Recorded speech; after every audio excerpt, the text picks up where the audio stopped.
So I work as a health coach and a nutritionist. I am based at Amara Valley in northern Spain, just outside of Girona, near Barcelona. And I've studied exercise physiology. Back in 2008, I got a master's degree at the University of Texas in Austin. And then I went back to Europe. I worked as a personal trainer in Berlin. Before traveling again, I ended up in New Zealand, and I worked as a retreat leader in one of the world's top wellness retreats. It's called Aroha. It's near Queenstown in the south of New Zealand. And even though I'm back in Europe, I am working closely with Aroha, especially for the running of a program that I developed. It's called the Seasonal Renew, and we follow a 5-day fasting protocol. So every 3 months, I get to see hundreds of people going through this fasting protocol. And it's now very clear that there are specific things about fasting that are important to understand before we get into it. So usually I talk about why should you fast, what are the benefits or what are the reasons you should do a fast. Then I talk about the precautions, what should you be careful about and who is fasting not for. Then how should I fast? There are many different forms of fasting. So how to proceed into getting into it. And then finally, there's always some special tips, particularly around mindset, before you get into a fasting experience.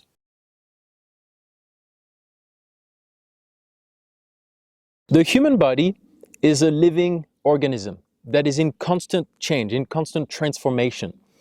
And this change is a balance between the yin and the yang, between building up and breaking down. And this balance between the two creates a healthy body. Now, the problem in our Western civilization is that we have access to too much food all the time, very rich, dense food in calories. And this sends a message to the body that we should build and store energy. So we're always in an anabolic state. The problem with that is we start to gain weight, we start to dysregulate the hormones, we start to weaken our digestive system, the Agni, the digestive fire, which leads to not only poor digestion, but a clogging up of the digestive system. And then we see buildup of pathogenic yeast, pathogenic bacteria, buildup of metabolic waste in the gut, inflammation. This further weakens the liver, which is the cleansing organ of the body. And then unfortunately, what happens is the whole metabolism breaks down. We have too much sugar, we become insulin resistant, our energy is dropping, we have low mood, stress, depression, essentially the whole vicious cycle of modern chronic disease is being activated. And because I'm into yoga and the whole spiritual aspect of looking at life through different energies, I often talk about the balance between the Shiva and Vishnu energy. Now, Vishnu is the sustainer and Shiva the destroyer. So when I talk about anabolic versus catabolic state and the need for balance, we tend to forget Shiva. Shiva is the destroyer. He needs to break down the old in order for the new to be fresh. And we seem to just live on Vishnu, abundance, celebration energy. But over time, if we don't go into this catabolic state of breaking down the old, the damaged, the cancerous cells, then we get sick. So this is why fasting is such a powerful practice. So if you experience any symptoms like weight gain, water retention and puffiness, any hormonal issues, blood sugar regulation, some brain fog and low energy, even things around inflammation like joint pain and irritable bowel syndrome, all of these things could be improved by going to the root cause, which is very often at the level of the gut. And fasting is just most of the time effective when we do it appropriately. So fasting is still a form of stress for the body, and therefore it should be approached with care and understanding. If you're pregnant or you're trying to conceive, or if you're breastfeeding, especially in the first 6 months, you should definitely not fast. If you are weak and fragile, or if you have hormonal issues, you should gradually build up your fasting routine and starting very gently. If you have a history of eating disorder, then you can still fast, but with a very clear understanding and a very clear intention on why you are getting into this fasting protocol. And usually working with a professional is very useful in this circumstance. And then finally, for women in general, it's much more appropriate to fast during the follicular phase of the hormonal cycle, because in the luteal phase, so after ovulation and before the period, is the time where progesterone is increased, and this is a time where we need more nourishment and more care in general.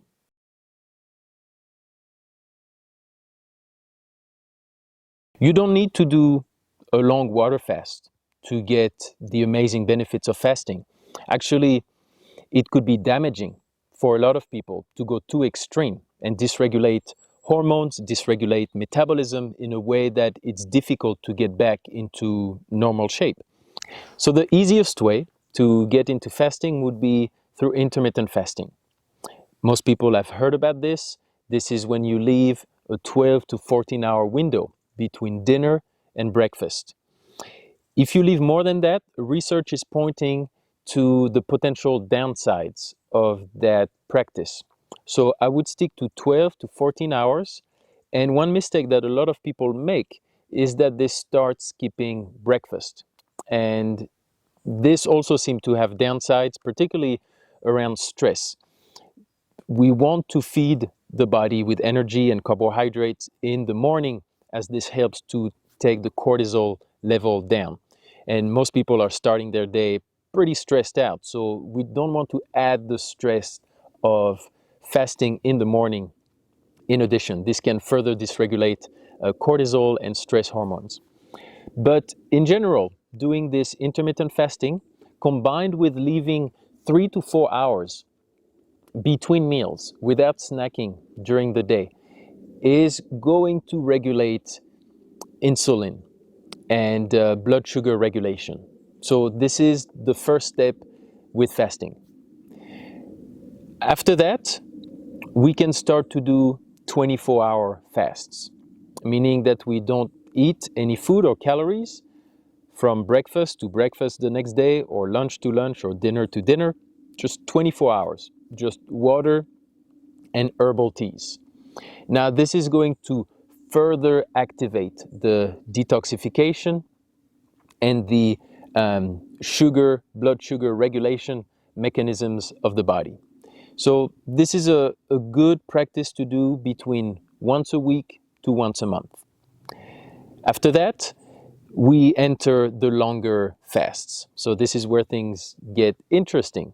And there's many different forms of fasting there, from juice fasting, mono diets, longer water fasts. But my favorite of all is the fasting mimicking diet. And essentially the goal with all of these longer fasts is a complete shift in our metabolism from using external sources of fuel to make energy through the food that we eat, and to switch into using our internal storage of energy, primarily our own body fat. And first we use our stored sugar in the liver, it's called glycogen. But when that runs out, usually after a couple days of fasting, we need to make a substitute fuel for the brain that cannot use fat. So this is when we start transforming our body fat into ketone bodies. And then we enter different levels of ketosis depending how much and how long we fast. And now there's plenty of research showing the health benefits of entering ketosis. The other thing we want to activate is autophagy.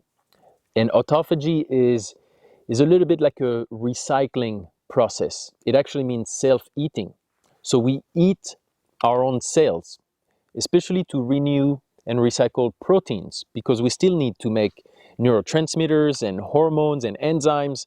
And so when we don't eat any protein, but we still need amino acids to create these building blocks of life, we start to recycle our old, our damaged, inflamed, even cancerous cells.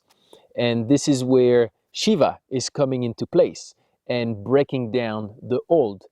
And this can only happen when we stop eating, or when we trick the body into thinking it's not eating. And this is what the fasting mimicking diet is doing.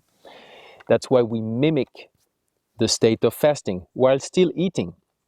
So the FMD is the only scientifically researched fasting protocol. There's now tons of research that shows the safety and efficacy of this program, and it's combining calorie restriction with reducing particularly carbohydrates and protein. So the macronutrient ratio is important and the total calories are important. But essentially in 5 days, you get your body into ketosis, into advanced autophagy. But the magic happens after the fast, during the refeeding phase. This is when the stem cells are getting activated. So from being into a state of starvation, of breakdown, of catabolism, when we bring back the necessary nutrients to build up new tissues, especially healthy fats, healthy protein and amino acids, and some complex carbohydrate, we tell the body we can rebuild. And we see activation of stem cells, which are the undifferentiated cells that we use to grow a new human body when we're a baby. And now we see that happening. So after the breakdown, where we get rid of the old damaged cells and tissues, we can rebuild a new tissue. So literally, after a long fast, we are becoming younger. We are literally reversing the aging process. Just like exercise and cold showers, when it comes to fasting, you have to go gradually. You have to go with what your body is able to handle. So you can't force anything.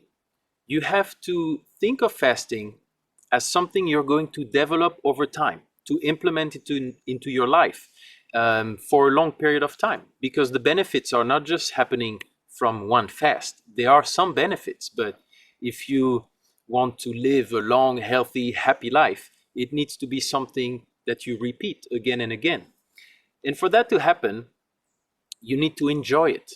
So if you're going to force yourself into something too hard, you're going to associate resistance to it.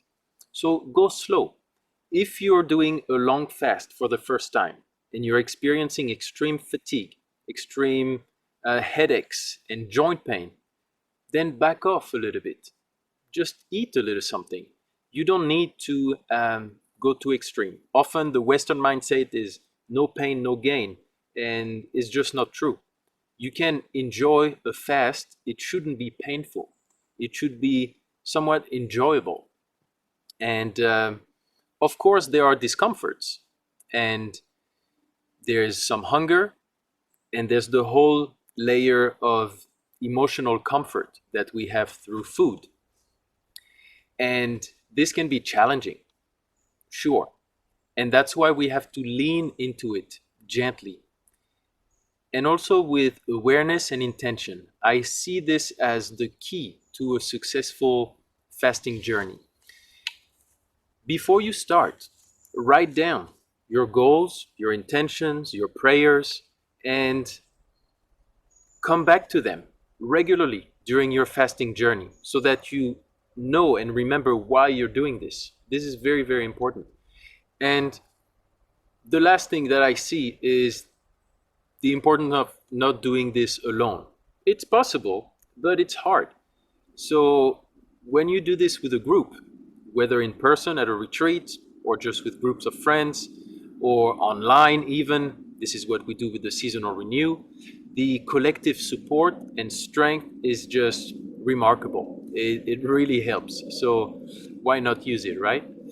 So I think this is the main thing with fasting. Don't force anything, go gradually, what your body can handle. Go from intermittent fasting to 24-hour fasting into a longer fast, preferably a gentle form like the fasting mimicking diet, and be clear on why you're doing this.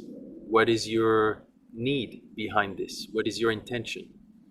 And making sure that you're entering into it with self-love, with compassion, rather than in the spirit of deprivation, of, of harsh discipline. This is not helpful. So thanks for these questions. Thanks for your time.